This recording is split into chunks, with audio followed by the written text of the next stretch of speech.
we are really, really honored to have two wonderful thinkers and writers with us today. The first is Sheri Berman, who's also a member of our board of advisors. I've known Sheri for a long time, and she is a great writer, in particular on the sort of long-term trajectory of democracies, and has a wonderful new book on that out recently. But she also has some very important and interesting writing on some of the limitations of technocracy, which makes her very well qualified as an expert for this debate on experts. And then we have Tom Nichols, who needs no introduction, a very well-known writer and commentator, who is in many ways the most loud and vociferous defender of experts and the need for expertise and the ways in which the assault on expertise and experts has created problems for our society in the last decades. So I think we're going to have a wonderful debate and discussion. As always, I say, even though this is only our third event or so, but as we're starting to sort of make into custom, we'll have a little conversation among us for about 40 minutes, then we'll get a bunch of questions from our paying subscribers in the Zoom call. And then we will break into small groups for anybody who wants to continue to hang around and discuss these questions with each other and so on. Just a short explanation from me of why it is that I organize this debate, which is that it comes from some amount of self-criticism, of self-reflection. I have obviously been writing for a long time about the rise of populists, and a key worry I have about populists, most of them on the right, but some of them on the left, is the way in which they attack limits on their power, the way in which they attack independent institutions like independent courts, but also the way in which they mistrust and attack experts and established institutions. Most of the time, these populists claim that they want to substitute those experts, those elites, with the people, that they are spokespeople for ordinary folk, and the ordinary folk are going to come in and they're going to finally solve all of these problems. In reality, they normally just substitute one elite with another elite that is worse and more corrupt, and we've seen that very strongly in countries like Poland or Hungary. Those countries are not less elitist than they used to be. They just have substituted one imperfect elite with a much more imperfect elite, which is a much more corrupt elite in most of those places. But in the last few years, I've started to think that because of my focus on the shortcomings of these populists, there was a chance, there's a possibility that I was becoming overly blind to the shortcomings of experts and to the shortcomings of elite institutions, to the shortcomings of some of the established institutions. There are many ways of talking through how I started to think about this and worry about this, but I think the pandemic that we've experienced this year is an obvious example. The reason why the United States, the reason why Brazil, the reason why Mexico have done so much more poorly than many other countries clearly has something to do with the populists who are in charge and who are in power here and who are attacking some of these institutions. But that isn't the only thing that has happened. If you follow the reporting, you can also see that the CDC, the Centers for Disease Control, actually has really screwed up in big ways. I find myself more and more wondering whether I can trust some of the reporting in the major newspapers about some of the political events that are going on. I fear that just as there is a huge information bubble on the right, which doesn't allow anything but upsets its narrative and its praise of Donald Trump, we are starting to see the beginning of something like that. I'm not saying it's equivalent, but we're starting to see the beginning of something like that on the left, where facts that are inconvenient are refused, are pushed back. And I have heard so many stories from friends of mine who wanted to publish articles in the newspapers and magazines where they usually publish, in which, because those went against the grain of the narrative on our side of the political spectrum, they found it impossible to actually publish those forms. And so I'm starting to worry that perhaps some of the critiques of elites, some of the critiques of establishment institutions, some of the critiques of experts that the populists make have more validity to them than I wanted to admit, even though we should be very skeptical about the populist claim to be better if they come into office. And I don't quite have the answer yet. I thought about writing a piece about this. At some point I thought I will have written this piece before this debate to set the tone for it. And now I decided I actually don't quite know what I think yet. So I would rather have a debate first, and then I might write something about this afterwards. So that's why I called on Sheri and Tom to help me and help us think through those issues. And now I'll shut up and hand over the word to Sheri. So what do you think, Sheri? Was I too complacent? Should we force ourselves to be more critical of these institutions? Or do you think that there's nothing to the critique that stands at the core of some of the challenges to the status quo in our politics? So thanks for being here, and I'm really interested to hear what Tom has to say. Let me start off by saying a few things. I don't think that those last two positions that you enunciated are in direct conflict with each other, or rather a better way of putting that is there can be some truth to sort of both of those things. So let me lay out some of the reasons I think why it is not unreasonable to take perhaps the populist critique of experts or the elite, or if you want to be even broader, the establishment seriously, without going all the way to saying that we should obviously never trust experts or that elites should be thrown out, you know, like a baby with the bathwater. As an academic, that would seem to be a little self-hating. And so I want to make clear that I don't want to go all that way, but it might be worth kind of, again, as is often the case with political opponents that we don't like, we have a tendency to kind of dismiss their arguments simply because we find the source of them to be so distasteful. But sometimes they raise issues that, while they give poor answers to, are issues that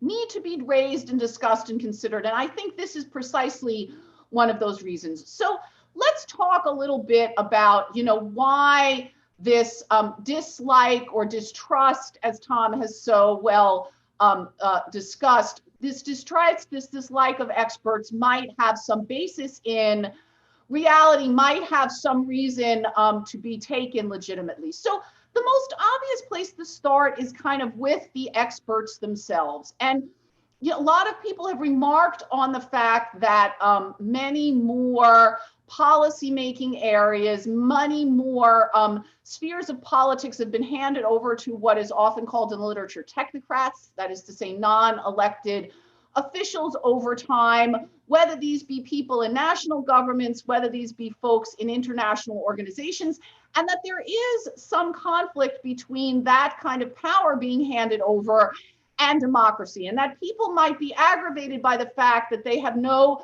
direct control over people who are making important decisions about their lives is not an unreasonable complaint to have. This is perhaps most obvious in Europe, where this complaint has been most strongly raised against the transfer of powers from the national level to the European level.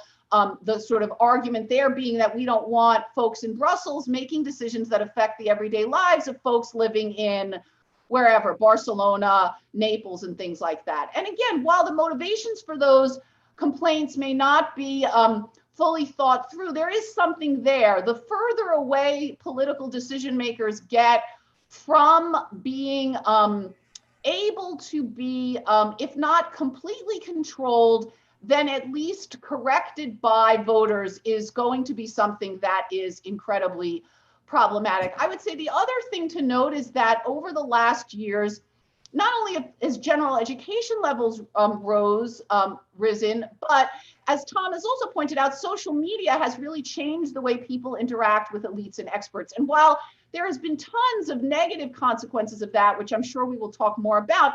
It has also had the effect of making people much more aware of mistakes and inconsistencies by experts. We can see this very clearly during the pandemic, where again, I would really prefer that our policy be, if not made, then heavily advised, obviously, by people with medical degrees who are epidemiologists and these kinds of things. But, you know, conflicting information and back and forth and things like replication crises and all this kind of stuff, people now know about these things in a way that they would not before. And so I think that has raised skepticism, undoubtedly perhaps past where it should be, but I don't think that people's concerns about the lack of political bias on the part of experts or their ability to kind of, you know, remain consistent over time, I think these things have also influenced why people are perhaps somewhat less trusting of these experts. I'll also point out that if you look at data that political scientists and other social scientists have gathered, another problem is that over the last decades, elites in many spheres, this is perhaps more true in politics than in the scientific community, so I want to raise that caveat, have become in many ways much more distant attitudinally and demographically from average people. So what do I mean by this? So if you look at data, politicians, leaders of parties, and this is particularly true, actually, I would say on the left, that these people have become much more different from the people who voted for them than they would have been a few decades ago. Our elites are much more highly educated. They are much more concentrated in coastal regions. They tend to go to very specific schools and have very particular backgrounds. And I think people are very aware of that difference, cultural difference, even more than they are perhaps of the policy differences. And this really matters because politicians are supposed to represent and be responsive to voters.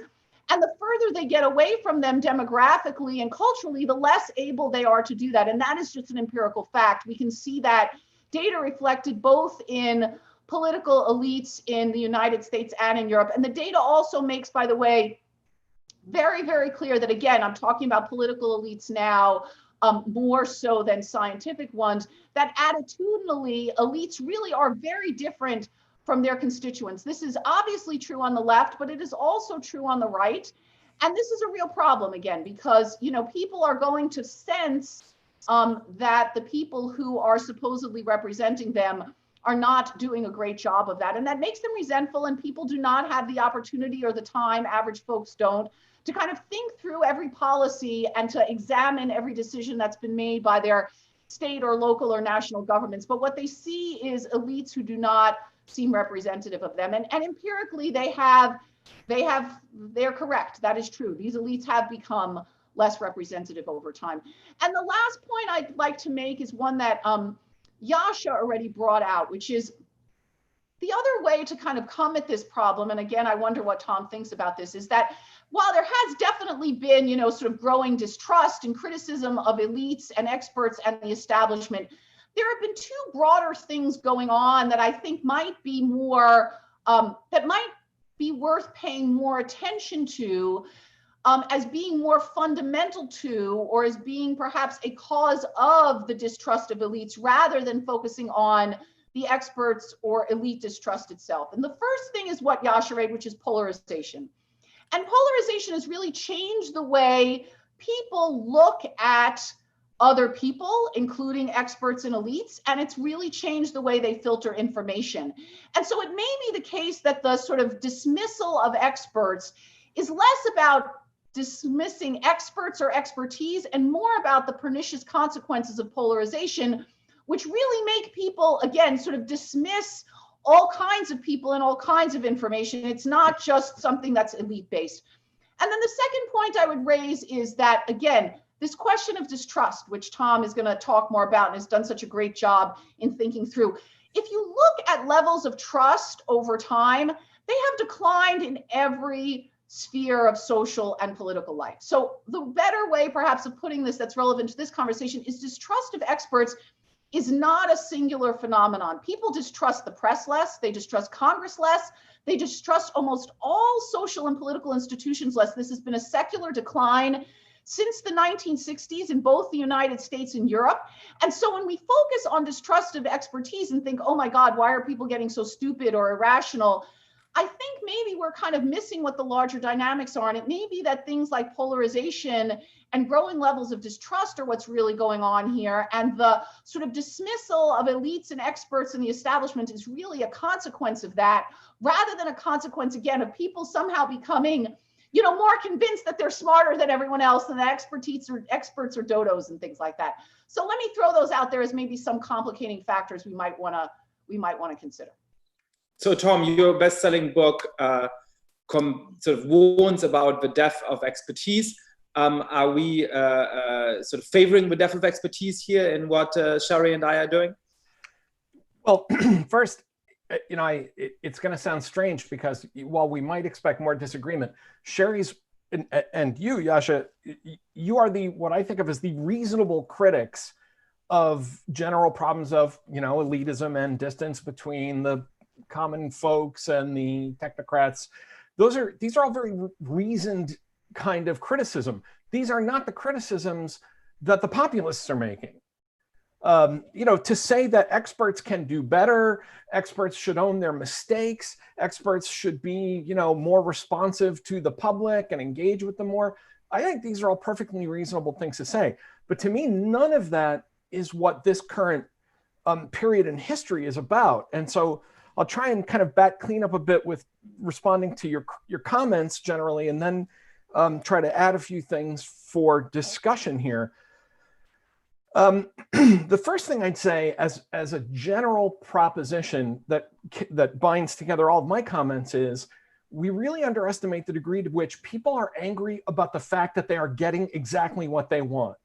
I have gone around the country talking about this for years, and inevitably somebody in the audience says, well, you know why we're mad? Because Washington doesn't listen to us. And my answer is always, the reason you're mad is because Washington listens to you too much, and it tries to give you all the things you want without reconciling any of the contradictions in all of the things you want, including the basic political literacy problem. And the example I always use are the people, you know, I used to work for a senator years ago.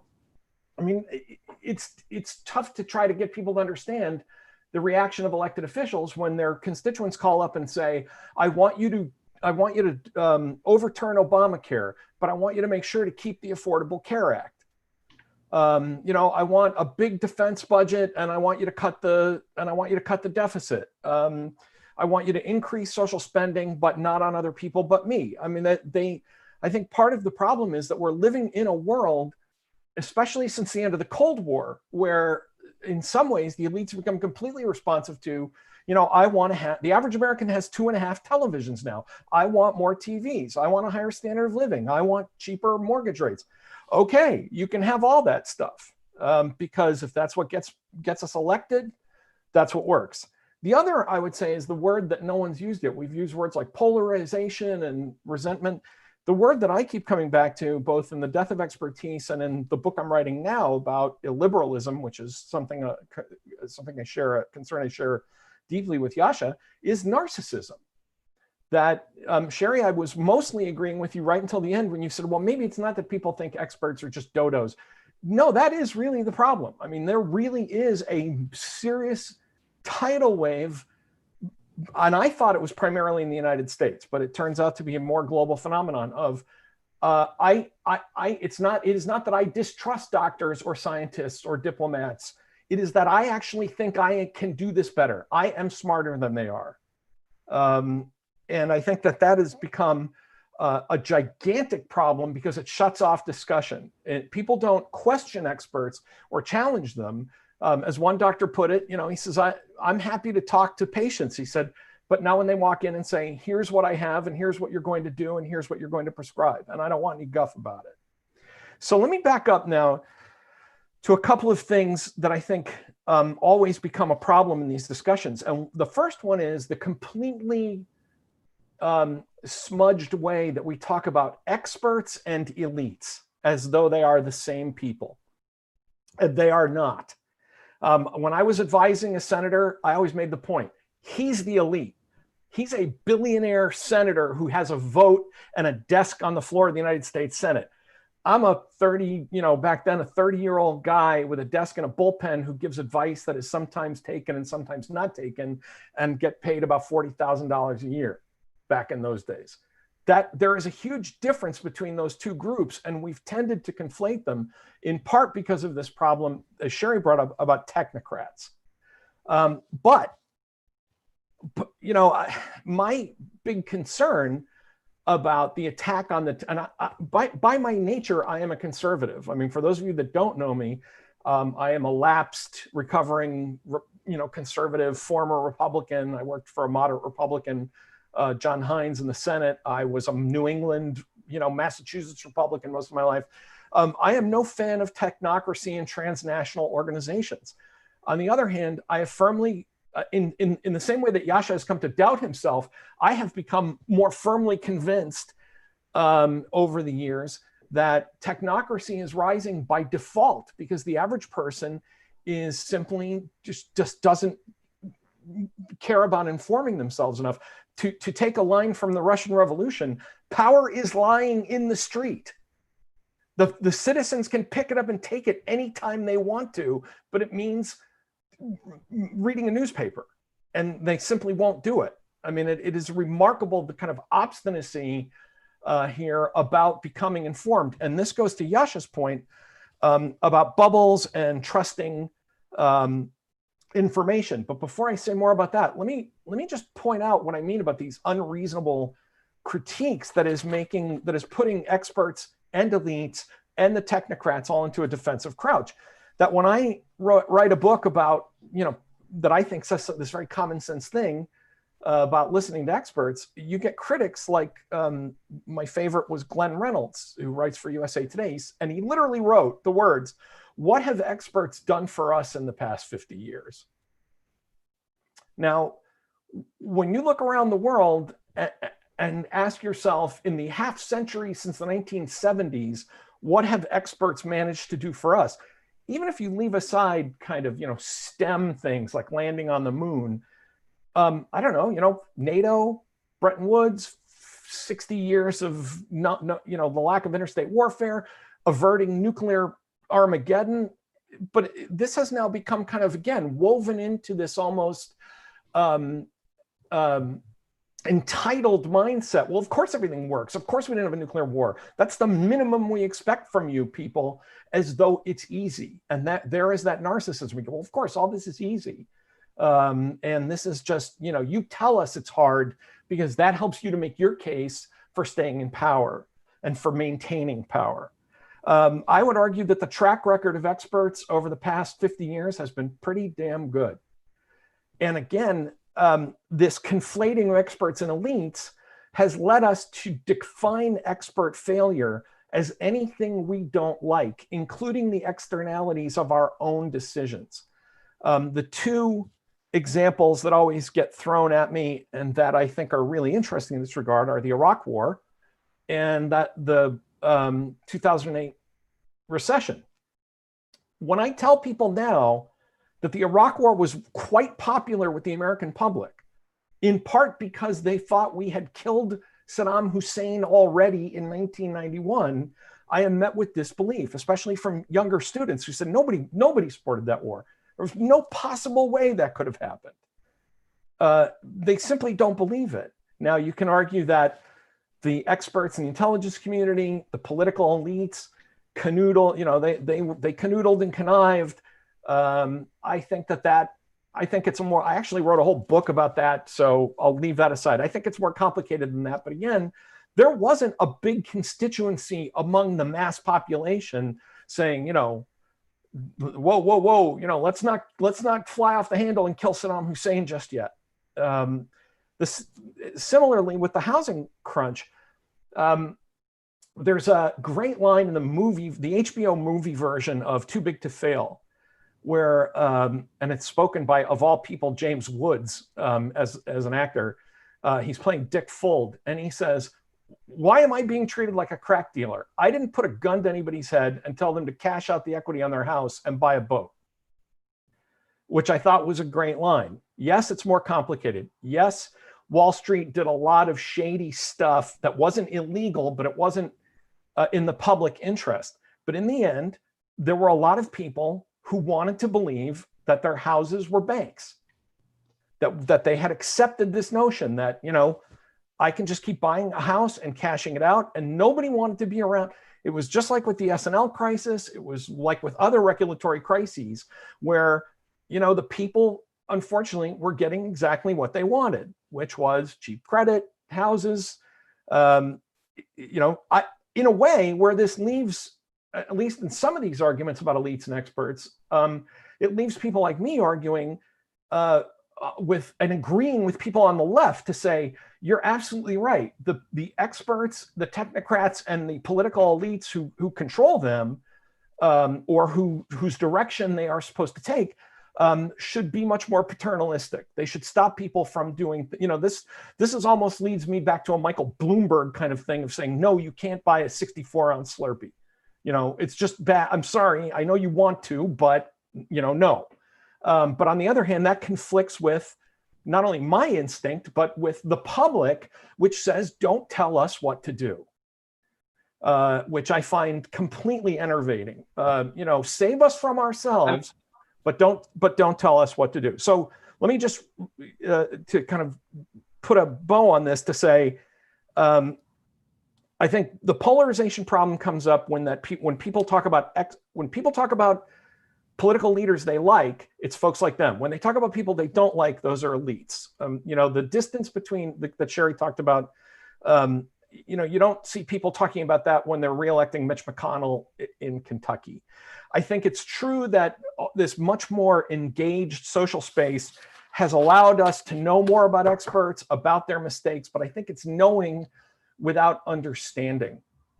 And that has, and I'll criticize experts as my last comment, that has led experts to be terrified of ever admitting a mistake, because they just want to kick kitty litter over it, because the public is now playing a game of gotcha with them. But I still think that our primary problem with expertise is this kind of narcissism that tells us that these experts should be delivering everything we want, but figuring out a way to get us out of all of the problems that come with getting with what we want.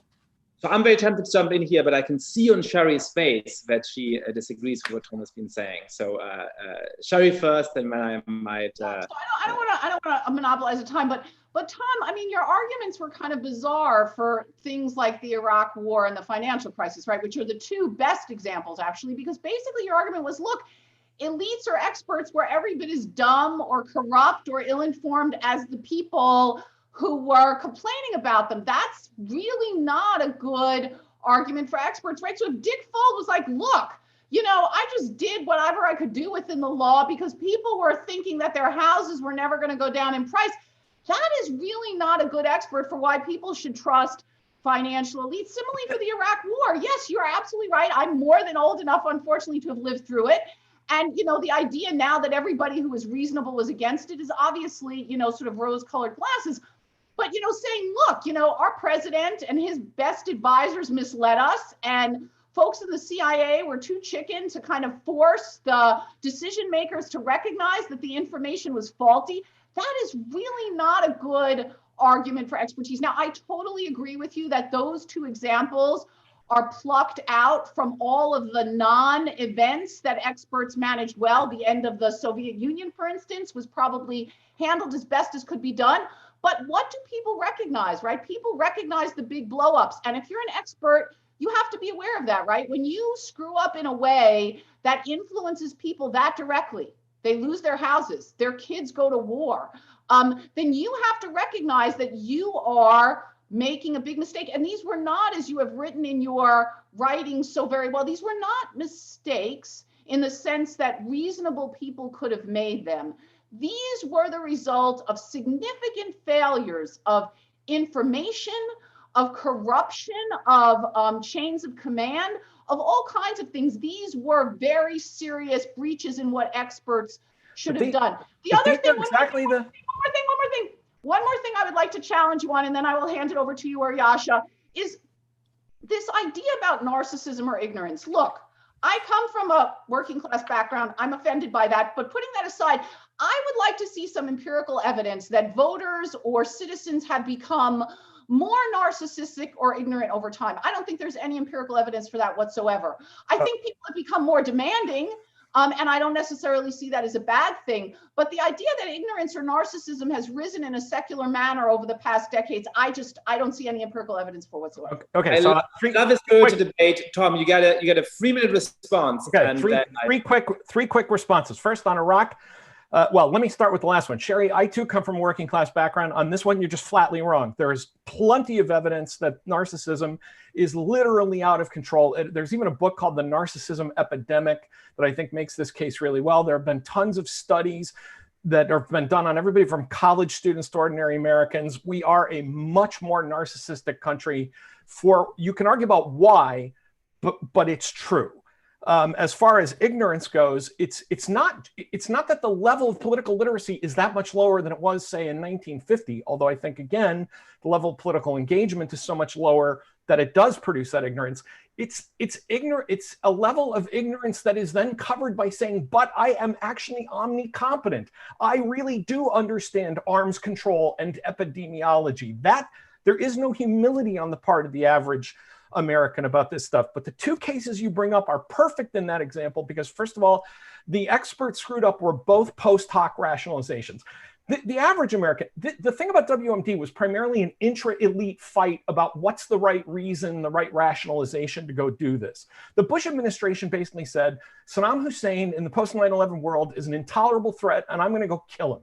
Is that okay? And the American people were like, sure.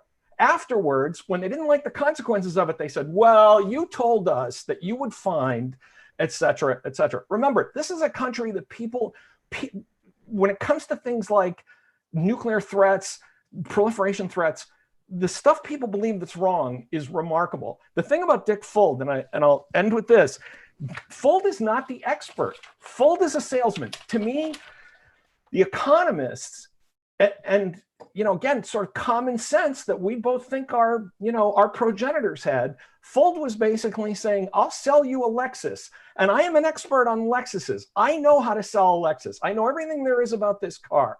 I want to see there weren't that many people saying, hey, as a prominent economist, I think you should cash your house out 2 or 3 times on a no-doc loan from Countryside.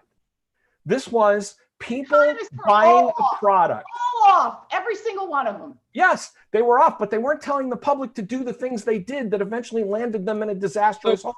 So let me try and sort out a few of the things here, right? So one is that surely part of the point that experts make is that we can and should trust them more than others, right? So to argue towards a stalemate where you're saying, hey, the experts were wrong about what post-Saddam Hussein Iraq looked like, but also the American people were happy to go along with it, is not really an argument for experts. I don't think that saying, no, wait, hey, people were willing to buy those mortgages without looking at the financial details, but also, what most economists didn't predict, the completely disastrous systemic effect that some of those mortgages might have on the US economy. So a pox on both of the houses, experts are rescued. I don't think that gets us to where I want to be, because where I was comfortable 3 or 4 years ago was thinking, hey, there is a bunch of people who have studied these questions more carefully than I have when it comes to something like a financial crisis, for example.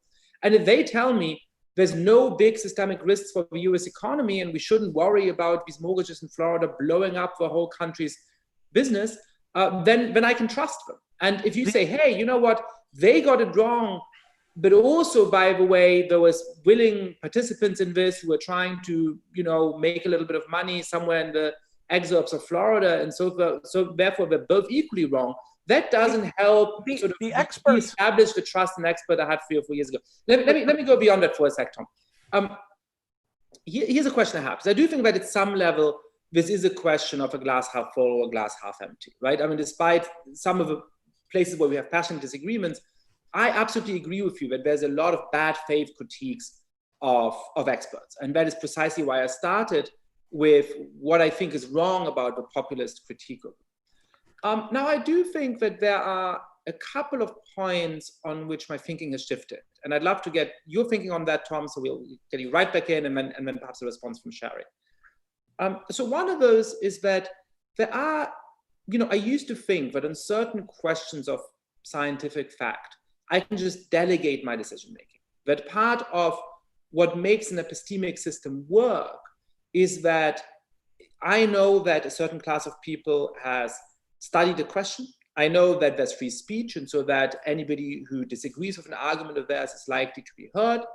And so if there's a prevailing consensus among that expert class, I can take it on trust that most likely it is true. That I find very hard to square with things like the failure on masks earlier this year in the pandemic, where people who really should know these questions, in part because they were playing politics, in part because they knew that there was a shortage of PPE equipment among hospital staff, and they didn't want everybody to go out buying masks, and didn't know much about economics, so they didn't think about the fact that the sooner we realize we all need masks, the sooner the production of masks is going to pick up. So they base it, masks, let's not think about it. When actually, it is relatively straightforward for a non-scientist to think through why masks might actually work. And some people who are not experts in that sense, like Zeynep Tufekci, who's not a doctor, called that early on to their great credit because they didn't trust the experts. That shook my faith in a deep way. And perhaps in a second kind of line of inquiry, the famous line that I would rather be ruled by the first 100 names in the Cambridge telephone book than the assembled faculty of Harvard University always struck me as anti-intellectual, populist and sort of terrible. But I have to say that when I look at our country right now, it seems to me that ordinary people actually have decent opinions. They are horrified by Donald Trump's racism. They want deep reforms to police departments around the country. They also think defunding police departments probably is a pretty bad idea. On a whole range of issues, I have to say that whenever I actually study carefully opinion polls, they reassure me about the state of our country.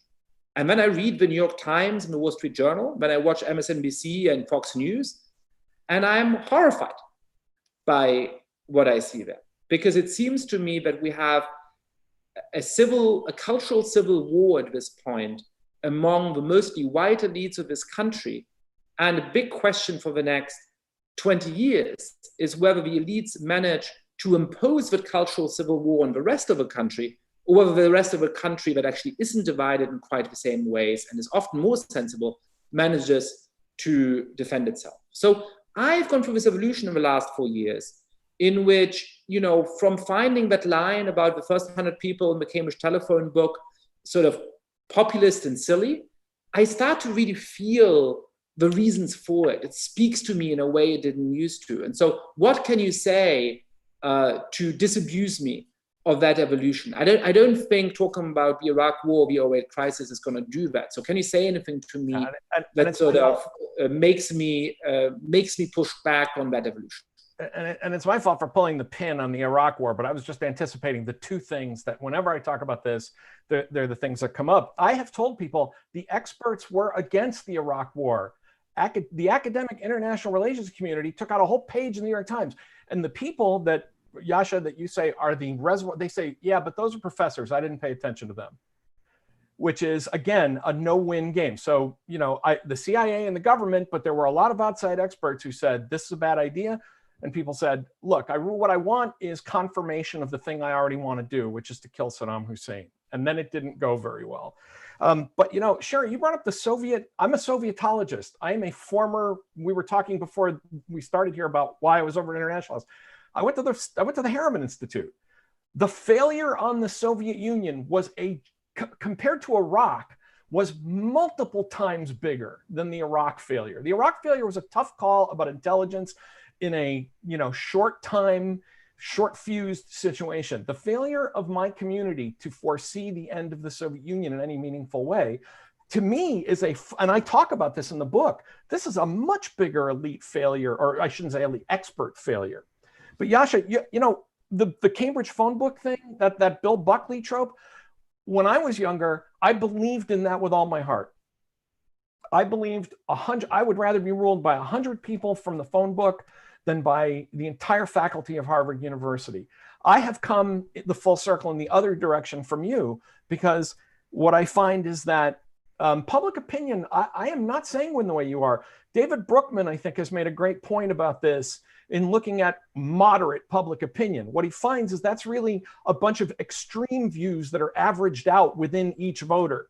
The voter who says, you know, I think we should have universal health care, but I would totally discriminate against gays and lesbians because I'm also very religious. We average all those together and we get this moderate voter who and you know, Sheri, you're shaking your head. You can go fight with Brookman about it, but that corresponds to the experience I've had trying to, you know, teach and talk to people who I find simply have, you know, they seem like reasonable people until they get to something that's very important to them, and then it become that immoderate or illiberal voter. So Yascha, the thing I would say to disabuse you of it is, if you hate all of the, I shouldn't say hate, if you are disgruntled about all these elites who have been in power for so long, ask yourself who put them there and who keeps them there.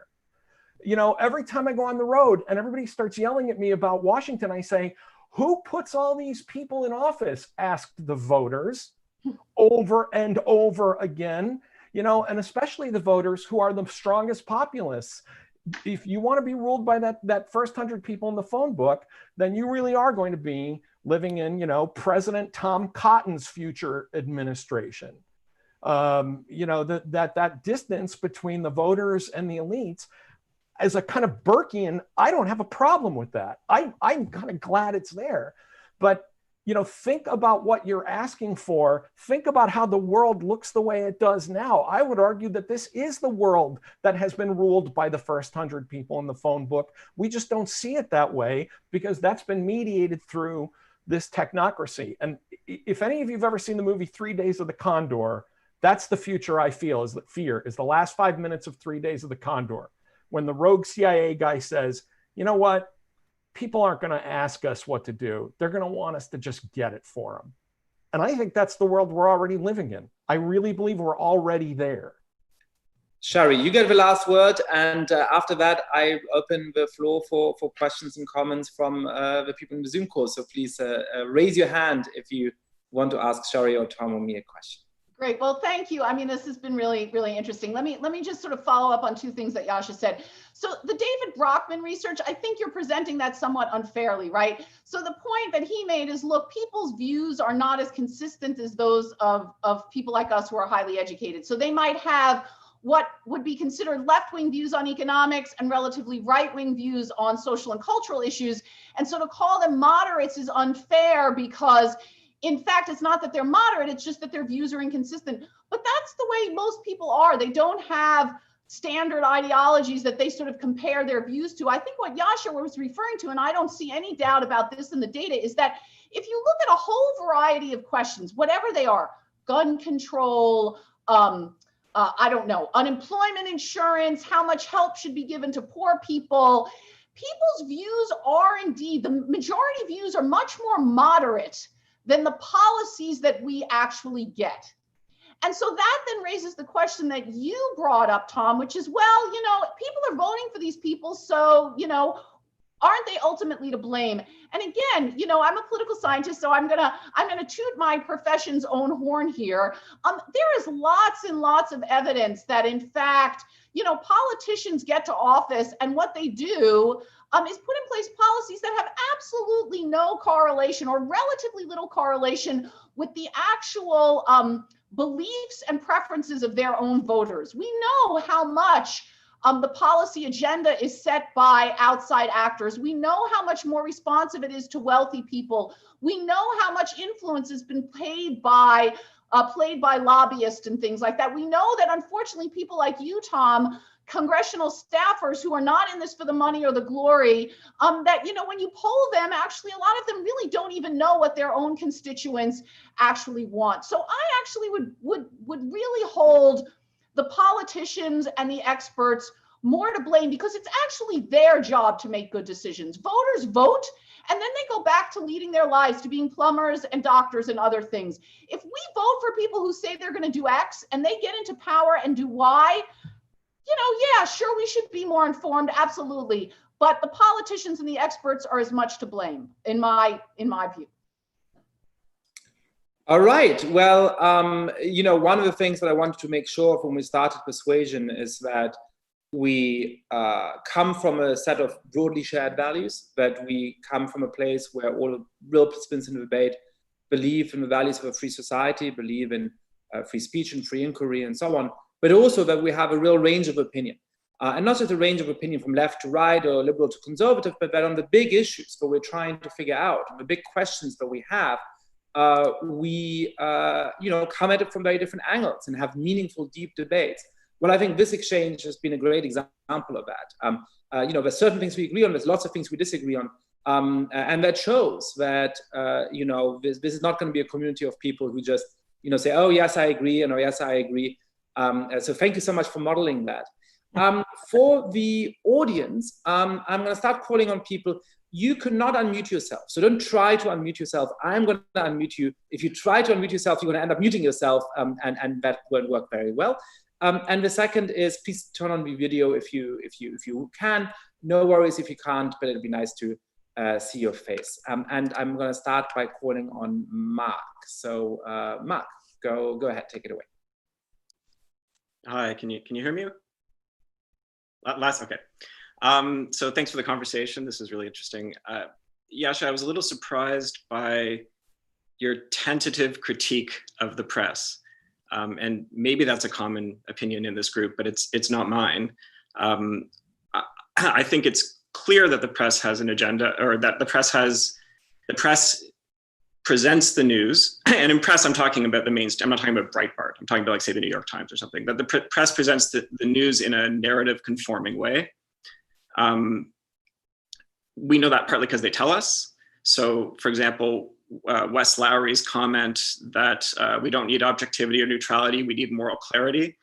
I think a lot of it comes out of a lot of the ideas of critical theory and ideas of the absence of objective truth.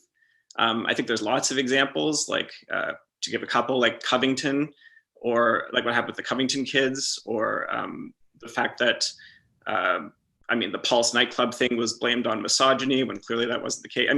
Narrative conforming things. And so I think it's a problem. And I guess, unlike you, I don't feel like I'm just starting to have concerns about it. Now, that's not to say, obviously, that I'm therefore pro Fox News.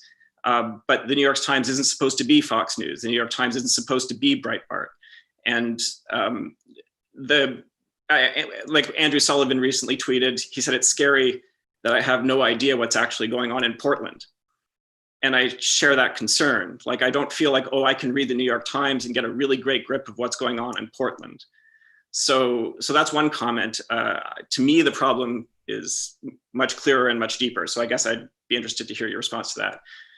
The other comment I'd make about expertise, and this isn't quite the tack that you mostly took, Yascha, you talked about it a little, was there's expertise as a set of facts and knowledge, and there's expertise as sort of a talisman. And expertise as a set of facts and knowledge is obviously indispensable, but as you pointed out, experts disagree. Probably most of us are experts in something, and we all know that there's people that will disagree with us. And so you mentioned the mask issue, and I think that's a huge one. The issue to me is not that they changed their mind about whether we should have masks or not.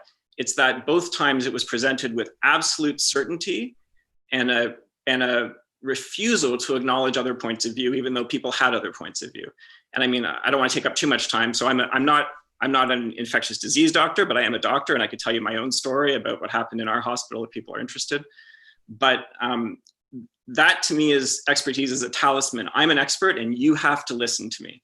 And also experts overstepping their bounds. So it is completely legitimate to have a debate about what kind of protests should be allowed during a type of pandemic. That is a legitimate question. But your expertise in epidemiology does not uniquely qualify you to proclaim that people, this group or that group should or should not be protesting. Your expertise in epidemiology should inform that discussion. But a lot of epidemiologists made it very clear that what I'll loosely call the right-wing protests should not be allowed, and the Black Lives Matter protests should. Now, whatever you think of that position, that is expertise as a talisman. That is expertise saying, I am an expert. And like I probably come from the same political dispositions as those people, right? I'm kind of one of them. But if you want to see people stop trusting experts, that's a really good way to do it. And so these are the things that deeply concern me. We sort of touched on them tangentially, but those are the things I guess I'd be interested in hearing what you and other people think about. Yeah, no, great question. Sheri, Tom, does one of you or both of you want to speak to this question of expertise as talisman? And then obviously I'll address the question you asked me about the media. Yeah, Tom, go ahead. Well, and Yascha, you had asked us to say something about masks, and we kind of got lost in that, some of the other stuff. You know, I think the failure of experts and elites at the beginning of the pandemic was that I think experts were trying to act like policymakers, saying, we're going to be short of masks. We need to kind of massage public opinion. That is not the job of an expert. The experts just should have said, this is the science, and the policy, the political leadership, do with that as you will. And they didn't. And I think they were trying too hard to kind of step into the breach. And I think Mark's absolutely right. It was a cross-expertise violation. I think it's also infuriating. Sheri will probably agree more here, although probably not about the issue, but I find it infuriating when experts say, here is my expert opinion on the issue, and then add to it, and therefore you must do the things I want you to do.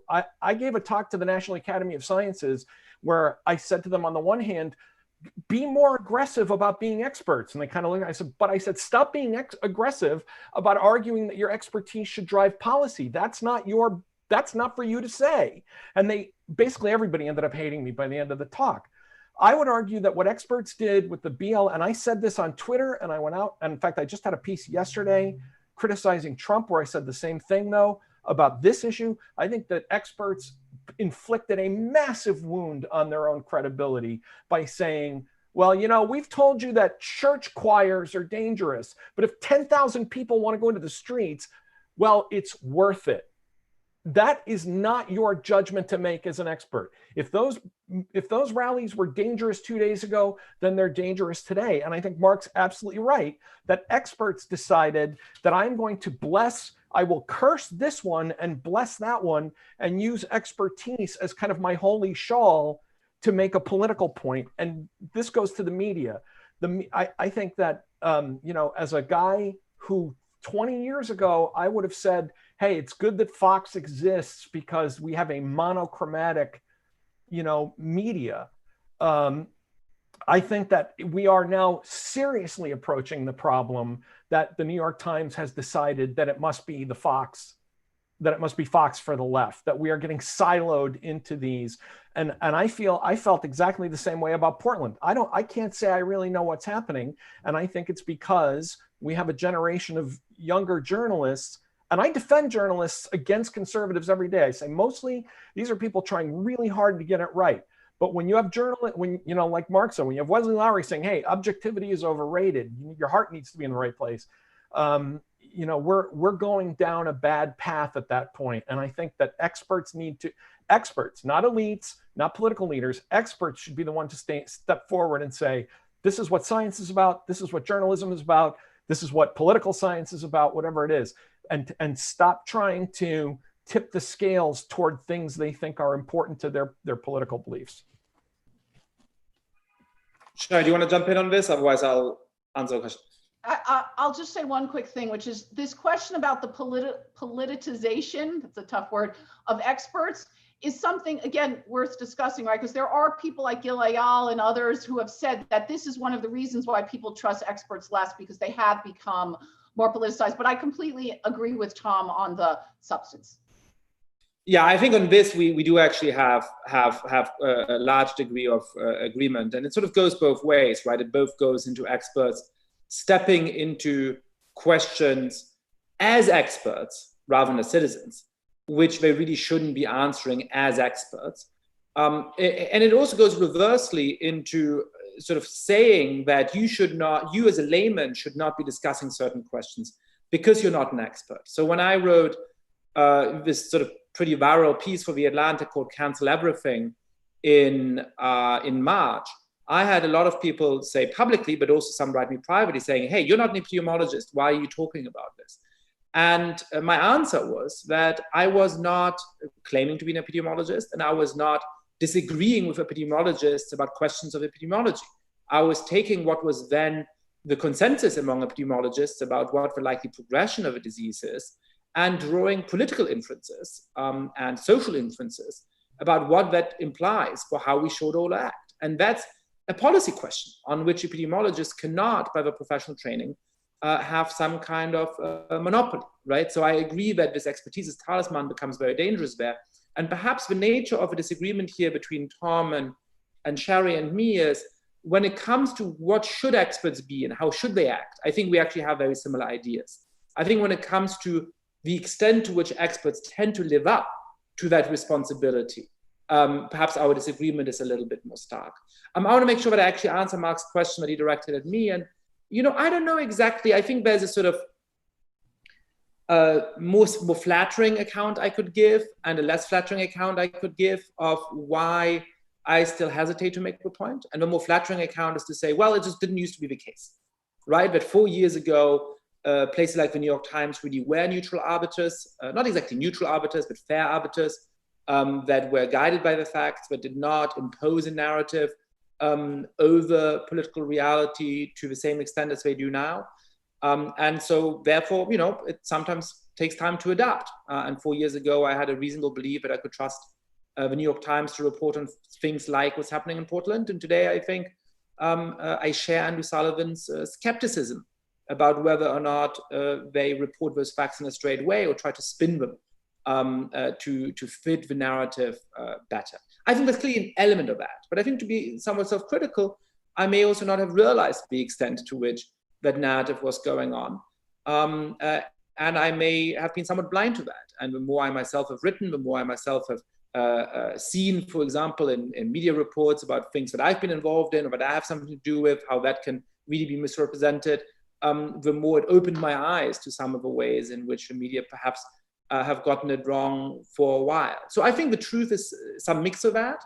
I will say that, but as a writer, I find, certainly during my time at Slate, I found myself increasingly constrained in what I could easily say or write, where at the beginning of my time there, I felt like I could say what I want about the world.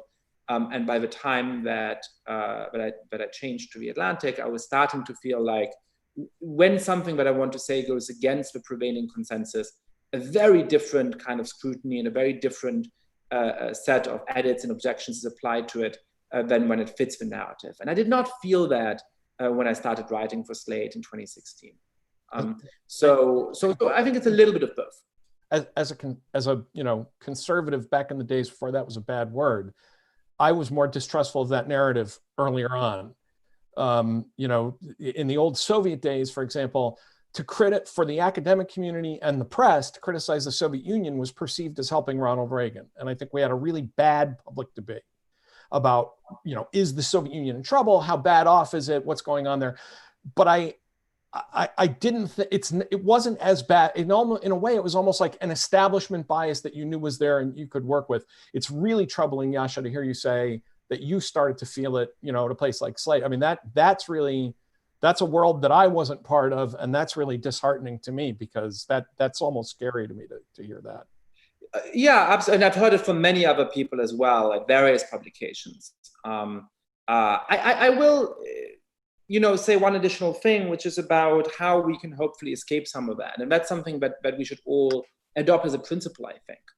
And it is that never let anybody tell you not to criticize your own side because it might help the other side. Where your own side can be very, very loosely defined. So as Tom was saying, in parts of the Cold War, that might be you can't criticize the Soviet Union because the current president is more critical of the Soviet Union than your own political side. So somehow when you criticize the Soviet Union, you're criticizing your own side in a bizarre way, which makes no sense at all. But you see that in political debate all of the time. And I think the easiest way to fall into those overly clean narratives and the easiest way to let bad things on your own side of a political aisle pass is when you say, I'm seeing something on my own side that I dislike, but if I criticize that, some of the wrong people might agree with me, so I better shut up. And you know what? A lot of people invoke the principle of free speech, for example, in utter bad faith. That doesn't make me give up on the principle. Because if it did make me give up on the principle, I would allow those people to determine the content of my political beliefs. And in the same way, I'm not going to stop criticizing people who I think of as broadly on my own side of politics, just because some bad people also criticize them for bad reasons. That simply is not how we get to an honest intellectual discourse. And when experts start to do that, then we have very good reason to start distrusting experts. And that, I think, is part of my particular concern about this moment. Let's go to Jim. Jim, go ahead. Oh, goodness. Okay. Two quick things. And I'm aware time is running rapidly. One is, I'm not sure we've adequately distinguished between experts who do their best to be disinterested and what Hunter Thompson called the hired bullshit, right? If we go back to 2008 and the financial crisis, right? Why did the public think that they could mortgage their house 3 times over, right? And own a pool or whatever it was, right? A yacht. They did it because they were being told that constantly. I spent a lot of time commuting back in those days. You could not listen to drive time radio. Every commercial break was somebody going, yeah, you can do this. Trust me, everybody's doing it, right? So that was expertise, but it was sort of bought and sold expertise. It's not the same thing as say an academic economist who might be more disinterested. And the other question I had, and really it's for all three of you, is there is this American current of anti-intellectualism that goes back quite a bit farther than recent days, right? Adlai Stevenson in the 1950s ran for president twice, right? And was criticized by Republican campaign operatives as being an egghead, right? That was a criticism that stuck. He got creamed twice by Eisenhower, right? Well, if you focus on that for just a minute, the criticism was, you don't want that guy. He's too smart to be president, right? And so first of all, that means it goes back at least to the 1950s, right? This sort of strain of anti-intellectualism. And I wonder, as a question, do we think that's getting worse? And how much do we think that it is specific to this country as opposed to other, say, Western nations? And actually what we might do is, why don't we collect a couple more questions, and we'll have one round of responses, and then we'll make sure to go into small groups so that we can all hear from each other. So let's go to Peter next. Peter, go ahead. Oh, okay. Well, like Tom, I was a Hill staffer only in the aughts instead of the 80s. Things changed a lot, Tom. I was the 90s. All right, 90s. Okay. One of the things that I see as a failure in the current situation is the staff have not done a good job in determining which experts get in front of their bosses during the decision process. We've had epidemiologists making the most important economic decisions of our lives, most of whom couldn't do a cost analysis to save their lives. Why wasn't there a broader range of experts in the room giving feedback to their boss? And the second thing I've seen is, I've seen a lot of political staff, unfortunately, we all tend to fall to it, is the expert is the person who's shown up on the talk shows the most often, rather than saying, no, boss, that guy may have been on MSNBC 15 times in the last 3 weeks, but he doesn't know diddly crap about what he's talking about. You need to listen to this obscure professor from Rhode Island who actually knows something about foreign policy. Great, thank you. And let's hear from Carol. Hi, good evening, everybody. So I've got one question to all of you. How do you think experts could get more comfortable with admitting failure? I feel that we're stuck in a sort of low pay equilibrium, to borrow it from game theory, where we're really, myself, I'm one of those unelected technocrats. We're so afraid of admitting that we got something wrong, because that will further decrease the faith belief in expertise, but the fact that there is no open discussion, say, about the failure about masks within the epidemiology establishment, or indeed, the post-mortems on other things, they don't quite transpire to the public opinion. I just feel that when in my own line of work, I'm an economist by profession, and I feel that everything that we do is never a failure. It's either a success we're really proud of, or a success that we'd rather not share with anybody. So that's the broad question. I've noticed that there are some pockets of competence in our country. For instance, there is I think that our system of investigating air crashes, the NTSB, is quite brilliant insofar that it's recognizes that everybody that's involved in aviation is a professional, but professionals do make mistakes, and they are comfortable with putting spotlight on them in a sort of no-fault manner. But I don't see that much across different disciplines, and I'm wondering if that could ever change.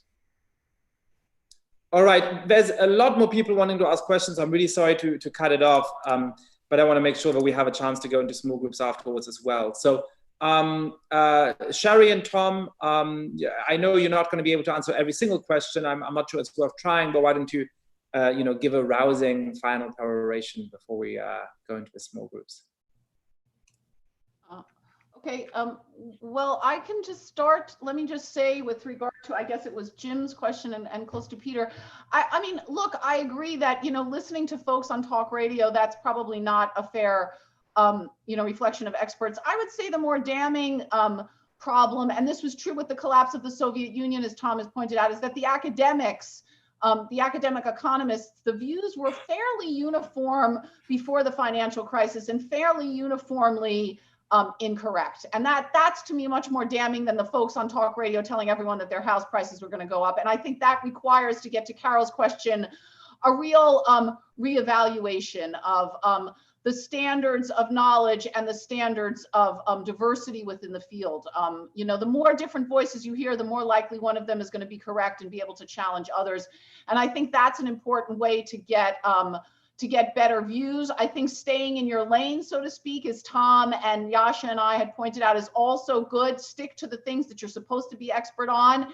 And finally, I think, look, unlike perhaps some other folks, I think not everyone, but most people, if you explain to them clearly why a mistake was made in simple, straightforward manner, and why your having made that mistake and understanding why it is a mistake will lead you to a better decision down the road, I think that can win over a lot of people. If the mistakes about masks, for instance, had been made because we learned later in the pandemic that small aerosol droplets, for example, were much more problematic than large ones, or vice versa, and that, our knowledge increased, we changed our decisions, and we're moving on, I think people can understand that. If you just flip and then pretend, no, people are not stupid. They get that there's a problem there, and they're going to discount your views in the future. Yeah, I want to point out that actually I think some of the problems that we're having now are because we have become, in some ways, more populist. Like the issue Peter raises about staff. Staff now, he's absolutely right. And that's partly because staff now are loyalists, and they're the local guys. The way I was hired is almost never replicated anymore.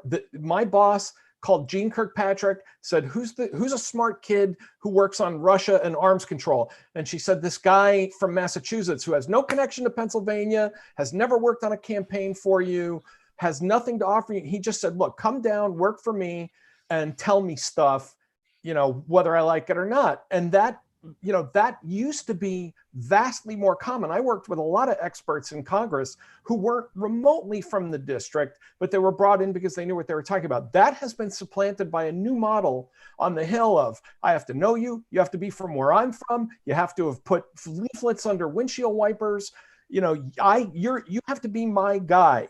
And I think that is a really serious problem. And let me just point out on financial stuff, Freddie St. Germain, I don't know how many people remember that name. He was a congressman from Rhode Island.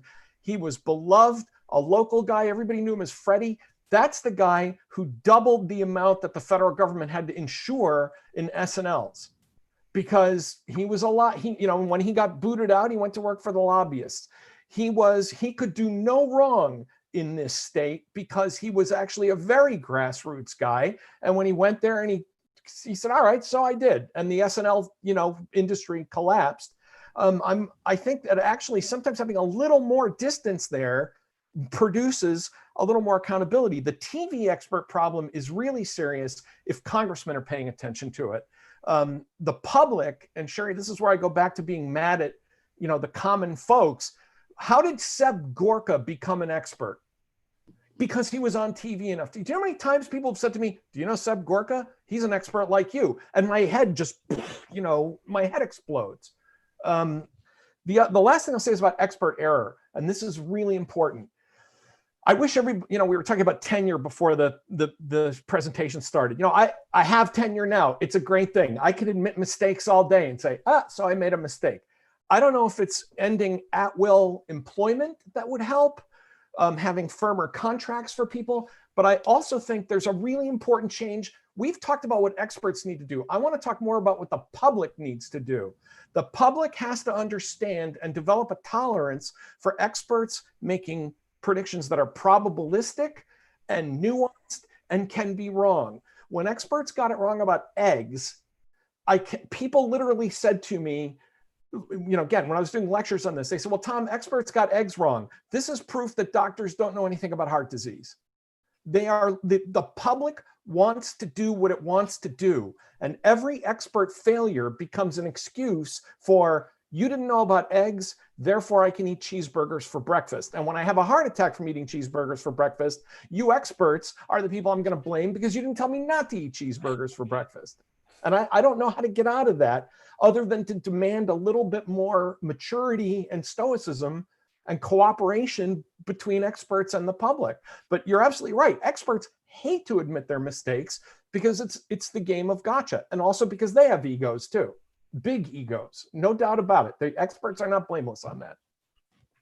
All right, wonderful. This is a great debate for our copious YouTube audience. If you haven't signed up for Persuasion, please go to www.persuasion.community in order to join not just future debates and book clubs and other events, but also great articles that will land in your inbox multiple times a week. And now we will transition towards having a small group discussion. So everybody feel free. It's a Sunday evening. If you have other things to do, to drop off the Zoom call, I'll give you all a few minutes. And after that, I will put us in little groups to continue the debate. But in the meanwhile, it just remains for me to really thank Sheri and Tom for this really, I think, deep and spirited and wonderful debate. Thank you so much to both of you. All right, great. That was